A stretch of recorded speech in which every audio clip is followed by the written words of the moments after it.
One of the most common questions people have for me all the time is the difference between Chapter 7 versus 13. My clients don't know which one they qualify for, and it's very confusing. In this video, I'm going to guide you through the pros and cons of Chapter 7 and 13 and explain how and in what way you qualify for each chapter. A Chapter 7 is known to most people as a complete liquidation, but the name is kind of misleading. Typically, in 95% of the cases, your assets are not liquidated. Chapter 7 is designed for people who have unsecured debt, like medical debt, doctor and hospital bills, personal loans, past repossessions, and you're struggling with that debt. Most of the time, people who file for Chapter 7 have limited resources. They don't have a lot of assets, they don't have a lot of equity in their home, and they don't have a lot of personal property that can be liquidated. So even though it's called a complete liquidation, 95% of the time in a Chapter 7, nothing is liquidated. Chapter 13 is designed for individuals who have a lot of equity in their home or alternatively are earning over a certain level of income. This form of bankruptcy requires you to pay back some of your debts over a period of time.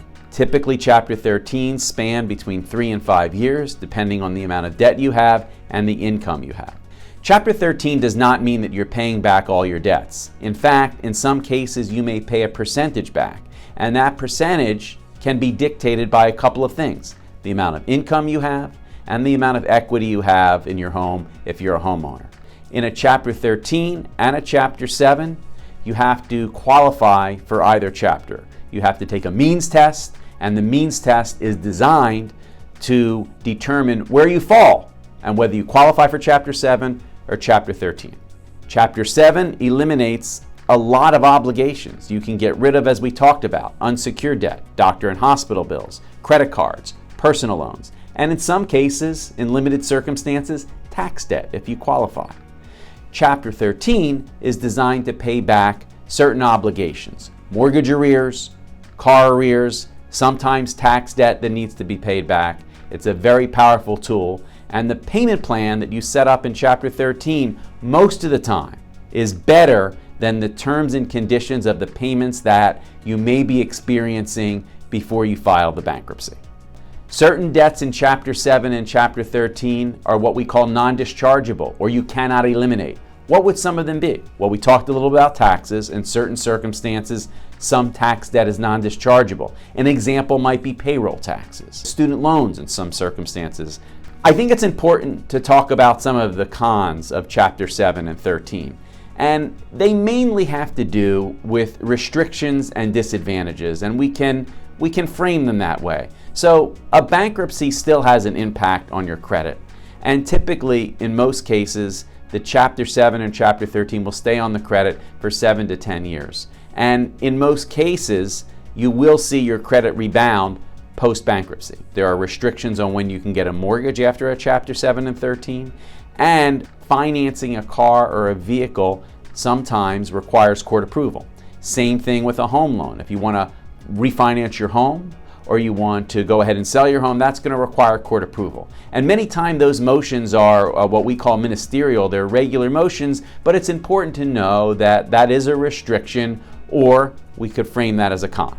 It's important to understand that there are some significant differences between Chapter 7 and 13. For instance, most Chapter 7s last historically a period of 6 months from filing to discharge, assuming there are no objections. In a Chapter 13, the bankruptcy will appear on your credit report. I like to tell clients that when you file a Chapter 13, you have a new barometer for your credit. It's almost like you have a reset, and that reset is the payments that you're making to the trustee. There's some data that suggests that Chapter 13 has a higher failure rate than Chapter 7, and that's really because Chapter 13 is challenging. It's challenging because it requires you to be essentially on a budget. You submit a budget to the court provides for a payment that you have to make to the trustee, and you have to stick to that. Those budgets ordinarily are reasonable and they're feasible and they're tailored to our client's budget, but in many cases, life happens, and sometimes during the course of a Chapter 13, which may last 36 or 60 months, it can be difficult. My name is Lee Perlman. I'm a New Jersey bankruptcy attorney. I've been helping people get a financial fresh start since 1994. If you find yourself facing financial difficulties, contact my firm to understand what your options are. Consultations are free, complimentary, and they're confidential.